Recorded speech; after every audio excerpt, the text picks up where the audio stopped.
One of the most critical issues that we don't pay attention to is the census. The census delivers financial resources and political power, but only to those who are counted. Often the communities that are undercounted either don't receive the information, don't trust the information, and if you're not included, you do not count.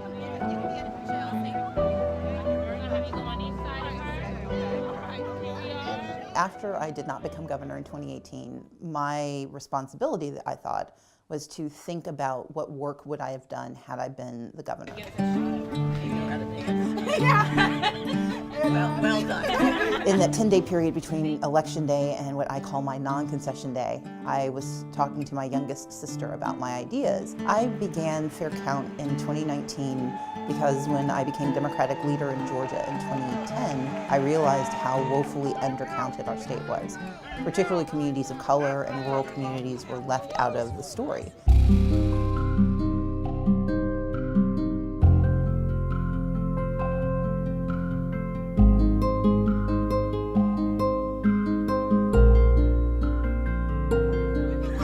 Hold on, the bus has stopped.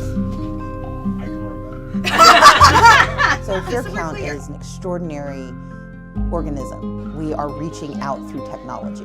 One of the issues for the 2020 census is that 80% of it will be done online. In Georgia, we have, unfortunately, wide swaths of our state that do not have access to broadband or the internet. So instead of bemoaning that, we have installed the internet in 150 locations across the state of Georgia. Not just the internet, but we've also given access to tablets and to computers to make sure that people can fill out the census, but can also just come back to those community centers and learn to be connected.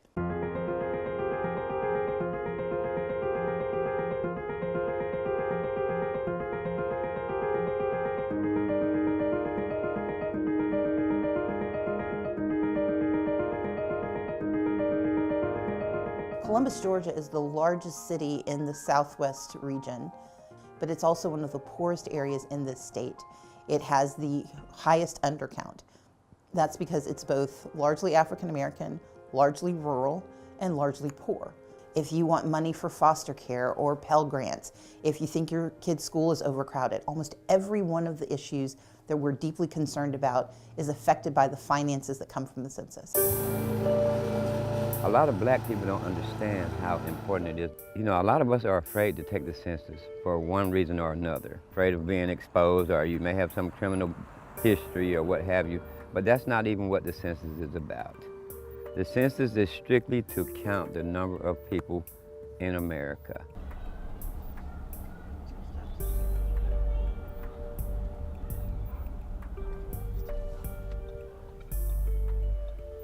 When we think about the census, it's about money and power. On the power side, the political power of America is determined through the census. Voting is how you decide who you want, but the census decides the choices you get to have. And in my mind, we have to connect those dots, because as long as we keep them separate, we lose the ability to effectively have a democracy that reflects the people of Georgia. Georgia used to be a strongly majority white state, but as of today, it's about 54% white, about 32% African American, 9.5% Latino, and about 4.5% Asian Pacific Islander. That is very different.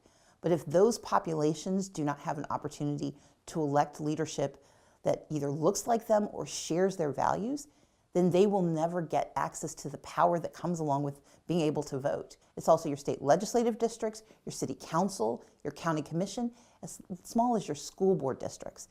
The lines that draw the boundaries of political power are decided by the census.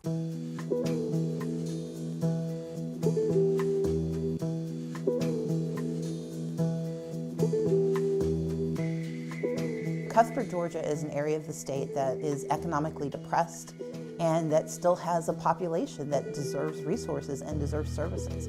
But if we aren't there, if we don't do our work, it's highly likely that once again, Cuthbert would be ignored and overlooked. Oh man, Fair Count is awesome. They came out, first they contacted me via phone. They showed me videos of statistics, numbers. I was actually surprised at the staggering numbers of people who weren't counted. And I'm thinking, okay, we're functioning with who has been counted. What can we do if we get another 25 or 30% of that number up? I don't think in the past they have put the importance of the census in the right terminology where it's exciting, where it's important. I think it's downplayed, period. I don't really deal with the census because of the history that I know about Cuthbert, and being that my family was Black Panther, and knowing that the history of Black people is just getting to know who in your house, in your business, when they're not helping at all.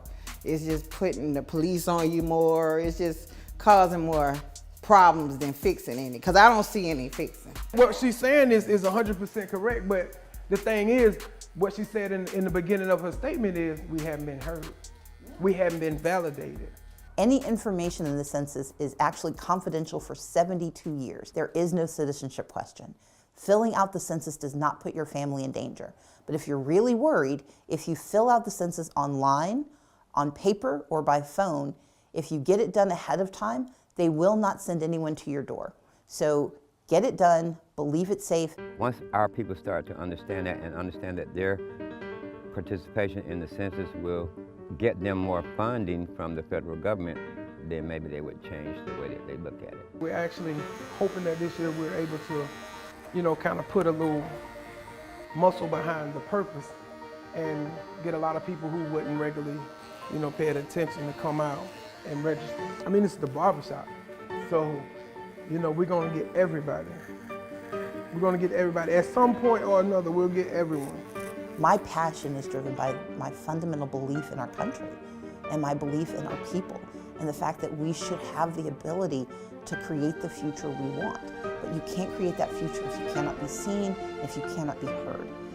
I can make certain people are heard if we protect the right to vote, and I can make sure they're seen if we have a fair count.